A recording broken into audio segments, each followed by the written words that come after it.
Inside this video, I'm going to go ahead and talk about all the different features of this coffee maker, and we're going to make a shot of espresso using the pod side and a cup of coffee using the basket side. And at the end of the video, I'm going to give you my overall thoughts and opinions of what I truly think of this coffee machine. As far as features go, we have a coffee grounds measuring tool here that just attaches to the side, and we also have a milk foamer built into the side as well. Over here in the back is going to be the water reservoir, and you'll notice that it's actually pretty big, but you do have to fill it up all the way to the top for a full pot of coffee. Another cool thing about this coffee maker is that Ninja actually offers these reusable coffee filters, so you don't have to continue to use the paper ones, and we definitely opted for that because making coffee is a whole lot easier with a reusable coffee filter. Let's go ahead and make a cup of coffee with the traditional brew method. So I have my coffee grounds here. We'll go ahead and pour them in, and I'm only going to be making an 8-ounce cup of coffee just to show you how this side of the coffee maker works. Once we have our grounds in, we go ahead and close this, and we click on this button here to turn on the machine.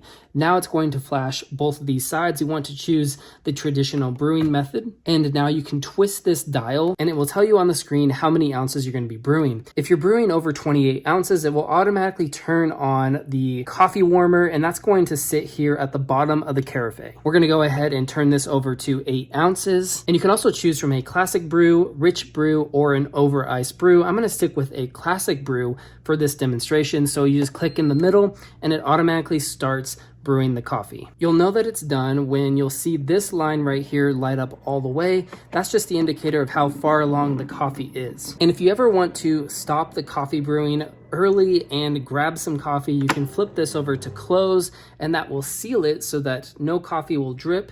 And once you put the carafe back, you can switch it over to open and it will continue to brew the coffee. Now that our coffee is done, you'll notice that we have a nice dark brew of coffee.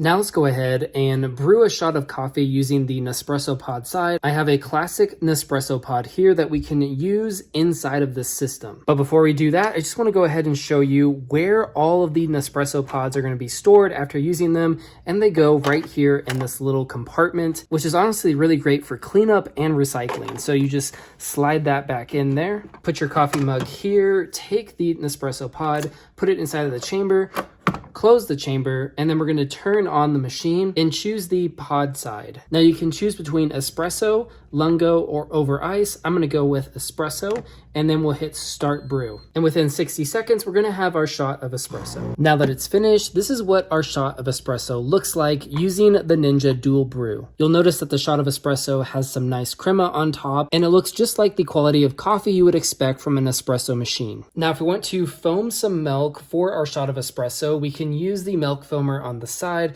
I have some oat milk here, so I'll just go ahead and stick it inside the milk frother, and I will hit the button on the top. And this is what it looks like.